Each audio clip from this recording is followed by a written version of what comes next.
known as Bressie to most of the country, the former frontman of the Blizzards, Voice of Ireland coach, played inter-county football for Westmeath, and Leinster rugby player, and here you are taking on the Ironman 70.3 distance on Sunday. I don't know what got me into it, to be honest. It felt actually coming from like a power sport like rugby, where everything had to be done fast and as hard and as direct as you could be, that the endurance element of kind of triathlon appealed to me, because an awful lot of the injuries I ended up retiring from were kind of really bad muscle tears and a few joint problems. And the idea of being able to do an endurance sport where you can, not that you can totally get away from it, but you can limit the damage to those particular you can strengthen areas and stuff, because it's not an explosive sport essentially. And how did you actually get into the sport then, after playing rugby and playing inter-county football? I did nothing for years, and then I've always had that sporting element. It's always been in me. It's not only the sporting, it's the idea of getting out of my comfort zone. I find it pointless going to a gym 2 or 3 times a week. For me, like, it doesn't do anything for me.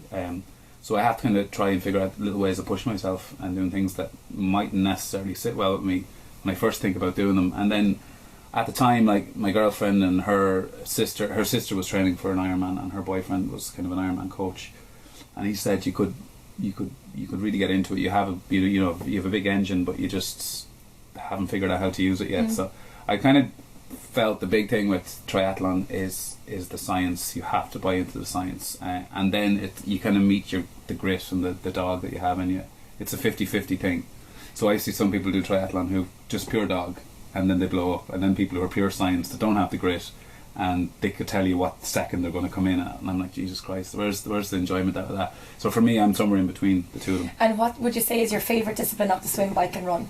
I'm not a good runner. I'm not built for running, long distance running. I'm still 16 stone. I've accepted that. I love running. I actually love doing it. I'm just not very fast, and I'm happy just to plough along and take it all in. I've got pretty decent on the bike, but the thing with the bike is I had to learn the hard way. I used to go out and train really hard, and I realised that was the worst thing you could do. You have to go out and get your hours in and get your aerobic fitness up.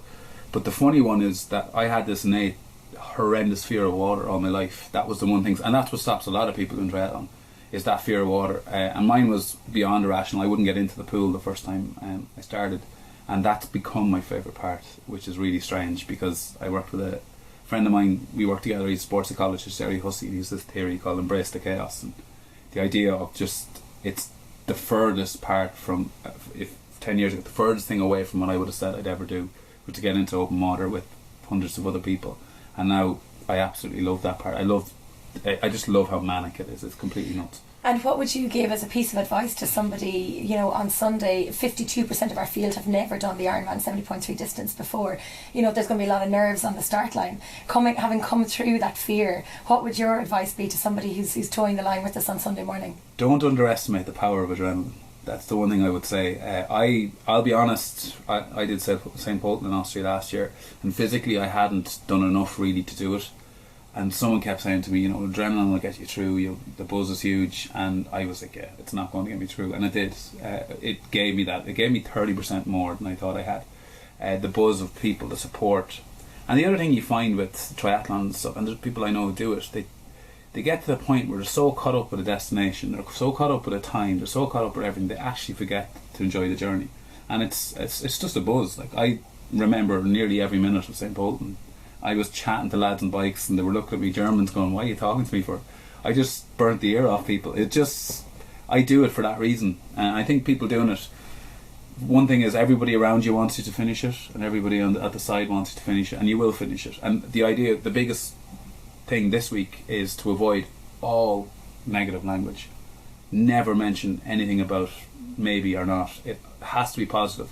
That sets your mind to the place it needs to be at. And once you get to the race and the starting line, into the water, the first stroke it all goes out the window. All that nerves just becomes a buzz then. And you've been out on the bike course quite a bit as well. We've seen on Twitter you've been out and enjoying the bike course a bit. I suppose you're a little bit injured, so you've had to stay off your feet, but yeah. The bike course, do you like it? Yeah, I do. It's kind of custom made. From like Austria was probably a little more difficult for some of my weight, my size. I'm a flat racing guy. Big legs, and it's lovely. It really is, and I know that road really well. I've cycled it a lot, and it's lovely because on the way out, you know, you'll be pushing and pushing and pushing. For me, in the back of my head, I know when you turn in Kilcock, 9 times out of 10 in Ireland, you're going to have a wind behind you, and it's just got this little tilt, so you can really save yourself for that last maybe 30 or 40k, and then there's a really tough pull just before you get into the last transition that will take it out your legs. And of course the run then in the Phoenix Park is pretty much flat as well. Of course you would know that, having run the My 1000 Hours Reach Yourself there a few months ago. Yeah, Phoenix Park is, I always like to call it the biggest gym in Europe. It's just the most beautiful place to run. It is flat, there's a couple of pulls in it, and for me that's my saving grace. Right now I had tore ligaments in both my ankles only 7 weeks ago. I ruptured the lateral on my left, and I was told that it wasn't happening, but my physio and sports med Ireland, Mark McCabe, was like, he got me back on the bike. I don't know how he got me back on the bike within 10 days. He strapped me in with mask and tape, told me there was no traffic lights in West Cork, and told me to just go cycling, and I did, and that's what got me mentally back to doing it. But my run I'm struggling with. I'm still limping, I still have a lot of pain and swelling on my feet, but as I said, I know that when I finish the bike, that adrenaline will kick in, and so will the Nurofen Plus that I take when I get in transition, and I will get over it. I'll be fine, and I'm not trying to burst myself in the run. I just want to enjoy it and take it in. And what are you most looking forward to on the day? Finishing. The other thing is, like, I've been quite good this summer. I suppose with the injury, I had the option. I think when you get injured, your body's default setting is to recover, and you either create the environment to recover or you don't. So when I got injured, I went nuts. Like I really cleaned up my diet. I avoided alcohol. I did all the really geeky things that I wouldn't usually do, and I became I started working a lot on mindfulness and my mental strength and stuff. And in that process, I just got a little bit serious with the whole thing, and now I need a little bit of a blowout. So I'd say on Sunday evening, it'd be nice just to finish, have a few pints, and then chill out. And I think there'd be some buzz in, because when I inside Polton, it was so funny. The Sunday night, everything closes. There was nowhere open. Even our hotel closed. The place called Pedro's, it closed, and we were all walking. You could spot the Irish people doing it because they were the only people walking around aimlessly looking for pubs. And we found a Chinese buffet, and it says it was the only place open in the whole of St. Polton. It was the Chinese buffet, and I went, do you know there was a half Ironman on here today, and if someone finds this, they're going to destroy your profits. And then there was a little sign saying free beer with your buffet. I was like, this guy does not see it coming, and you could see swarms of people like zombies coming into this buffet. So I think Dublin might be a different kettle of fish on Sunday night. I think so, and of course the majority of people that are racing on Sunday are actually Irish. Yeah, the field is mainly Irish. Yeah, so it's fantastic. There'll be a great sense of achievement for a lot of people, and especially in a home race as well. I think here in Dublin, for a lot of people, it's great to have Ironman coming back to Ireland. Yeah, I like, my goal is, like, obviously when I started doing this, I want my aim is to do a full Ironman, and that's always the back of my mind, and I know I'm capable of doing it, and I know when I do it I'll commit fully to it. And it would be nice to do a full Ironman in your hometown and your home, you know, where you're from. I think the idea of travelling can really appeal to some people, but it can stress other people out, and I'm that type of person. So if I'm doing a full Ironman, it has to be somewhere where I feel comfortable, and whether it's Dublin, so hopefully maybe if all goes well next week, that we can look at options of doing a full one somewhere in Ireland. Because I just think, for me, I'm doing a documentary on it at the moment as well, where we're going into this link between physical and mental health, and there's lots of research on it, there's lots of people talking about it, but it's never really been shown in any capacity on television. So we have 4 people with varying degrees of mental health illnesses, and we're going to train them to do a 70.3 Ironman in Turkey, in the first one in Balik in October. So we're in the process of doing that as well. So they're all going to come on Sunday to cheer me on, and I know they're going to look at it going, I'm not going to be able to do that. But that's how I felt a couple of months before the half Ironman. So I just think it's a buzz that I'll never be able to quantify or tell people. It is a serious buzz, and I'd love to see myself personally doing a full one someday. Well, they say anything is possible at Ironman, so you'd never know. How do you balance your busy work life with your training schedule? You commit to it. You just have to commit to it, and you have to, like, the one thing I always say with any event like this, or even marathon or any of that type of stuff, where it requires a lot of training, especially when it's not your job. is you got to define what your motivation is to do it in the first place. And a lot of people do it because their mates are doing it, and that's not a good enough motivation.